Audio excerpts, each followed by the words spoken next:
Hello everyone, online class में फिर से आपका स्वागत है। आज हम 10th क्लास का चैप्टर नंबर 12 जिसका नाम है पृष्ठीय क्षेत्रफल और आयतन, इसके आगे का भाग कर रहे हैं। एक्सरसाइज है हमारी 12.2। इससे पिछली वीडियो में इसके कुछ क्वेश्चन मैंने करा दिए थे। आइए चले आगे करते हैं। इसमें क्वेश्चन नंबर 4 पे आते हैं। क्वेश्चन नंबर 4 में क्या कहा इसने कहा एक कलमदान घनाभ के आकार की लकड़ी से बना है। इसमें कलम रखने के लिए 4 शंक्वाकार गड्ढे बने हैं। सबसे पहले दे रखा है घनाभ की विमाएं। घनाभ की विमाएं क्या क्या दी हुई है? ये दिया हुआ है 15 सेंटीमीटर गुणा 10 सेंटीमीटर गुणा 3.5 सेंटीमीटर, यानी लंबाई, चौड़ाई और ऊंचाई तीनों दे दी हमें। तो सबसे पहले हमारा काम क्या है, हम घनाभ का आयतन निकालेंगे। घनाभ का आयतन, तो आयतन कैसे निकलेगा? फार्मूला होता है लंबाई गुणा चौड़ाई गुणा ऊंचाई। दशमलव हटाया, दशमलव के नीचे 10, 0 से 0 कट गया। याद आएगा 15 पंजे 75, 5 7 15 के 45 और 7 52, 525 घन सेंटीमीटर या सेंटीमीटर की घात 3। अब इसने कहा इसमें शंक्वाकार गड्ढे किए गए हैं। प्रत्येक गड्ढे की त्रिज्या जो है वो 0.5 सेंटीमीटर है। यानी शंक्वाकार जो गड्ढे किए हैं तो शंकु की त्रिज्या बराबर है 0.5 सेंटीमीटर और गहराई या ऊंचाई कह सकते हैं हम, ये दे रखी है 1.4 सेंटीमीटर। तो एक शंकु का आयतन, जो शंक्वाकार गड्ढे हैं उसका आयतन, और शंकु के आयतन का फार्मूला 1/3 पाई r स्क्वायर h होता है। तो 1/3 गुणा 22/7 गुणा त्रिज्या है 0.5 गुणा 0.5 गुणा ऊंचाई है 1.4। तो याद आएगा 7 दूनी 14, 0.2 आ गया। और अब इसकी गुणा कर लेते हैं। ये आ गया 22 पंजे 110 यानी 11.0 गुणा 2 पंजे 10 यानी कि 0.01। 5 दूनी 10 हो गया, 5 दूनी 10 हो गया, ठीक है। और 2 के बाद दशमलव हो गई बटे 3, यानी आ गया हमारा 11 एकम 11, 1.1/3 घन सेंटीमीटर। ये एक शंकु का आयतन आया। और शंकु कितने हैं हमारे पास? 4 शंक्वाकार गड्ढे हैं। तो 4 शंक्वाकार गड्ढों का आयतन। तो क्या करेंगे हम, इसमें 4 से गुणा कर देंगे। 4.1 4 गुणा 1.1 यानी कि 4.4/3 घन सेंटीमीटर। क्या पूछा इसने हमसे? इसने पूछा है पूरे कलमदान में लकड़ी का आयतन ज्ञात कीजिए गड्ढे बनने के बाद, यानी कि शेष आयतन। तो क्या करेंगे, टोटल आयतन कितना था? 525, और इसमें से 4.4/3 हम घटा देंगे। तो ये लगभग 525 माइनस 3 से भाग कर देंगे। 3 एकम 3, 3 एकम 3, 3 चौक 12, लगभग 3 सत्ते 21, 1.47 आ जाएगा।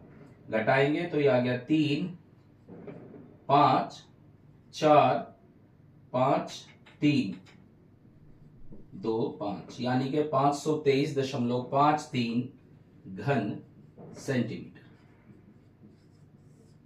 क्लियर? दोबारा समझ लेते हैं। हमारे पास क्या था? एक कलमदान था घनाभ के आकार का, ठीक है। उसमें लकड़ी इस हिसाब से लगी हुई थी। हमने क्या करा, घनाभ का आयतन निकाल लिया। अब उसने कहा इसमें शंक्वाकार गड्ढे कर दिए।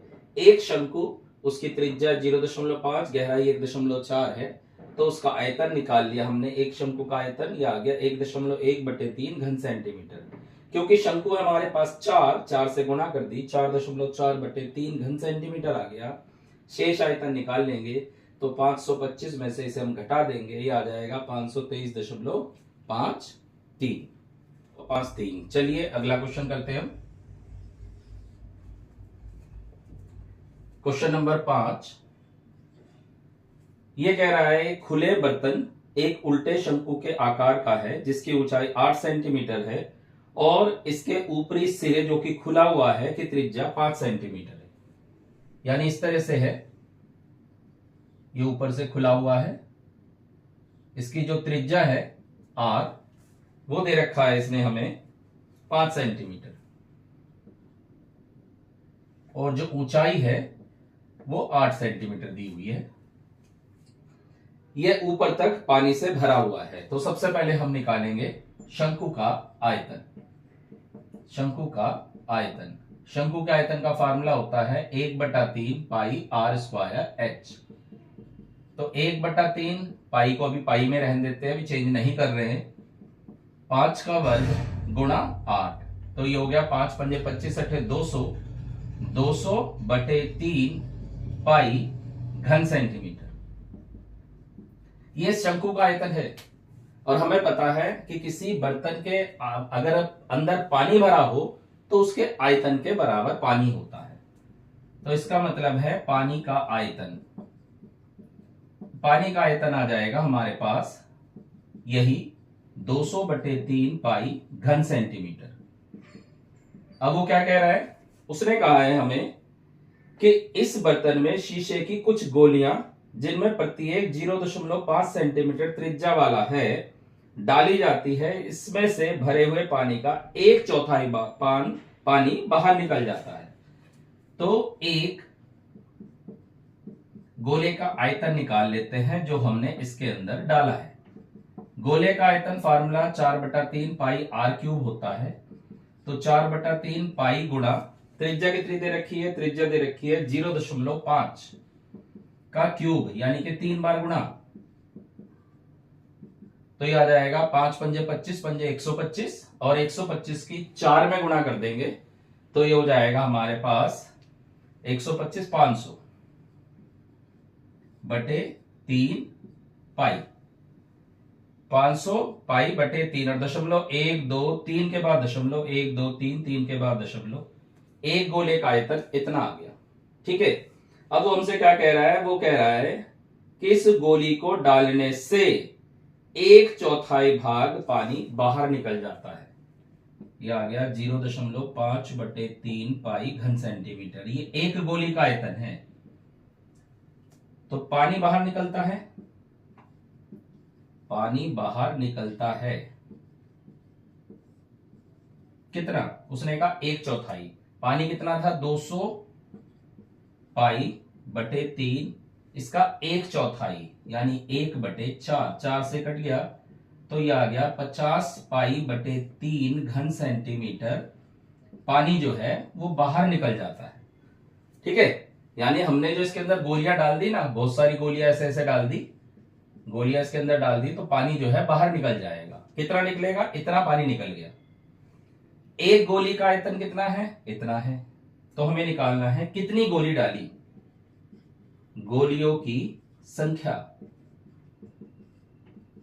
बराबर, तो निकले पानी का आयतन, निकले पानी का आयतन बटे एक गोली का आयतन, एक गोली का आयतन, यानी जितना पानी आपका बाहर निकल गया है, जितना पानी हमने गोली डालने से बाहर निकल गया है, उस आयतन को अगर हम एक गोली के आयतन से भाग कर दें तो हमें पता लग जाएगा कि कितनी गोलियां उसमें डाल दी थी। 0.5 पाई/3, देखो 3 से तो 3 कट गया, पाई से पाई कट गया, 50/0.5 है, पॉइंट हटाया ऊपर 0 बढ़ गया, 5 से काट देंगे तो 100 गोली आ जाएगी, यानी कि 100 गोली डालने से इतना पानी बाहर आ गया है। क्लियर। ऐसे ही अगला क्वेश्चन करते हैं, क्वेश्चन नंबर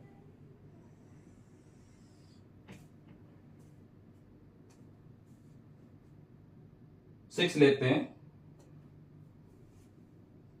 क्या कह रहा है, इसने कहा ऊंचाई 220 सेंटीमीटर और आधार व्यास 24 सेंटीमीटर वाले एक बेलन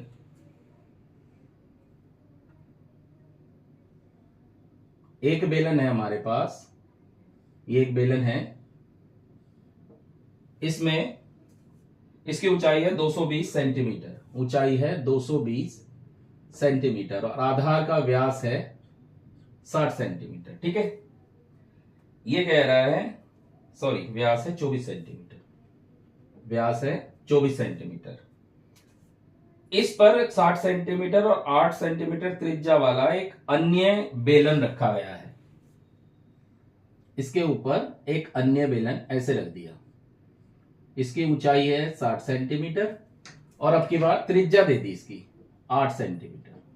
ठीक है, तो हम लिखेंगे सबसे पहले पहले बेलन के लिए, पहले बेलन के लिए। तो पहले बेलन में ऊंचाई जो है हमारे पास वो है 220 सेंटीमीटर। ठीक है, और व्यास यानी कि d बराबर 24 सेंटीमीटर। तो सबसे पहले हम इसकी त्रिज्या निकालेंगे। तो 24 को 2 से भाग कर देंगे, 12 सेंटीमीटर इसकी त्रिज्या आ जाएगी। ये आ गया पहले बेलन का। ठीक है, हम इसका आयतन निकाल लेते हैं। फार्मूला बेलन के आयतन का होता है pi R square H. Pi R कितना है 12, 12 का स्क्वायर, और एच कितना है 220। तो यह आ जाएगा 12 इंटू 12 144 गुणा 220। तो अब पाई का मान रख दो आप। पाई का मान कितना है 22/7, लेकिन कटेगा कुछ नहीं, तो फिलहाल ऐसे ही सीधी सीधी गुणा करके रख दो इसे। ये आ जाएगा 22 इंटू 22, 22 दूनी 44, 4 4, 22 दूनी 44, 4 48, 484, 0 गुणा 144/7 घन सेंटीमीटर। ठीक है, जो भी आएगा इसका आयतन। इसके बाद क्या कहा इसने हमें, इसने दूसरा कह दिया। अब दूसरा बेलन लो, दूसरा बेलन। अब दूसरे बेलन में क्या है, दूसरे बेलन में जो ऊंचाई है वो तो है 60 सेंटीमीटर और जो त्रिज्या है वो है 8 सेंटीमीटर। तो आप क्या करेंगे, इसका भी आयतन निकाल लेते हैं। आयतन हो गया पाई आर स्क्वायर एच। तो पाई गुणा 8 8 64 गुणा 60, तो पाई हो गया आपका 22/7 गुणा 0, 6 चौक 24, 4 2 6 6 36 37 38, यानी 22 गुणा 3840/7 घन सेंटीमीटर।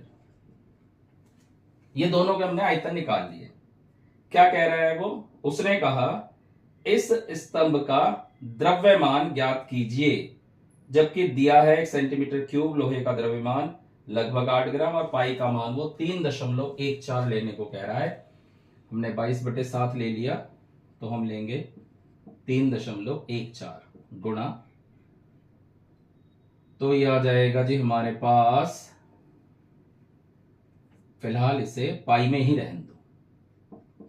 ठीक है, पाई गुणा, तो ये गुणा कर लेते हैं 0, ये आ जाएगा 22 चौक 88, 8 8, 22 चौक 88, 88 और 8 96, 6 9, 22 कम 22 और 9 31, तो ये हो गया 31,680 पाई घन सेंटीमीटर। ऐसे इधर लेते हैं, इधर भी इसे पाई में रहने दो, तो ये आ गया हमारे पास 3840 पाई घन सेंटीमीटर। कुल आयतन जोड़ दो इन्हें, 31,680 पाई प्लस 3840 पाई, 0 8 और 4 12 का 2 का हासिल लगा 1, 8 और 6 14 और 1 15 का 5 का हासिल लगा 1, 3 और 1 4 और 1 5, 3 पाई। ठीक है, ये कुल आयतन आ गया। अब पाई का मान कितना दे रखा 3.14, तो 35,520 गुणा 3.14 घन सेंटीमीटर। ठीक है, घन सेंटीमीटर। अब इसकी गुणा कर देंगे, जो भी आएगा हमारा। फिर उसने कुछ और भी कहा, उसने कहा 1 सेंटीमीटर क्यूब का द्रव्यमान दे रखा 8 ग्राम। 1 सेंटीमीटर क्यूब का द्रव्यमान बराबर 8 ग्राम है, तो 35,520 गुणा 3.14 गुणा करके जो भी आएगा उसका द्रव्यमान, बस इसमें 8 से और गुणा कर देंगे, गुणा 8। ये आपका ग्राम में आ जाएगा, किलोग्राम में बदलने के लिए इसको आप 1000 से भाग कर देंगे, कर लेंगे, ये तो हो ही जाएगा, क्लियर हो जाएगा आपका। ठीक है, बस की गुणा कर दो, तो ये है 35,520 गुणा 3.14 गुणा 8। जब हम इस सबकी गुणा कर देंगे तो ये आ जाएगा हमारे पास 892262.4 ग्राम। ठीक है, और अगर ग्राम को हमें पता है किलोग्राम में बदलना हो तो हम क्या करते हैं, 1000 से उसे भाग कर देते हैं। अब ये किलोग्राम में आ गया तो दशमलव कितने स्थान, 1 2 3 3 स्थान आगे चला जाएगा, तो ये आ जाएगा 892.2624 किलोग्राम। यानी हमारा आंसर आ गया 892.26 किलोग्राम। क्लियर? तो ये था हमारे पास सवाल, दोबारा से समझ लेते हैं। हमारे पास दो बेलनाकार आकृति दी हुई है, एक बेलन के ऊपर दूसरा बेलन रखा हुआ है। पहले बेलन के ये माप दी हुई है, हमने इसका आयतन निकाल लिया, हमारा आ गया 31,680 पाई घन सेंटीमीटर। ठीक है, अभी पाई में रहने दिया हमने। ऐसे ही दूसरे बेलन का निकाला, 3840 पाई घन सेंटीमीटर आ गया। टोटल पूछा है, टोटल आयतन, तो दोनों के आयतन को हम जोड़ देंगे, जोड़ के आ गया 35,520 पाई घन सेंटीमीटर। पाई का मान बुक वाले ने 3.14 दे रखा, गुणा कर दी हमने, घन सेंटीमीटर आ जाएगा। अब उसने कहा 1 सेंटीमीटर क्यूब का द्रव्यमान 8 ग्राम है, तो इतने का द्रव्यमान कितना होगा, यानी 8 से गुणा कर देंगे। सबके गुणा करके हमारे पास इतने ग्राम आ गया, और ग्राम को जब हम किलोग्राम में बदलते हैं तो 1000 से भाग कर देते हैं, ये आ गया 892.2624, या लगभग दशमलव के 2 स्थान तक लिखना चाहे तो 892.26 किलोग्राम आंसर आ गया। क्लियर? बस मेन बात वही है, फार्मूले याद करें और इन क्वेश्चनों को प्रैक्टिस बढ़िया तरह से करें, जिससे कि पेपर में आपको दिक्कत ना हो, और जो क्वेश्चन इसके रह गए वो कर ले, आप पे हो जाएगा। Thank you.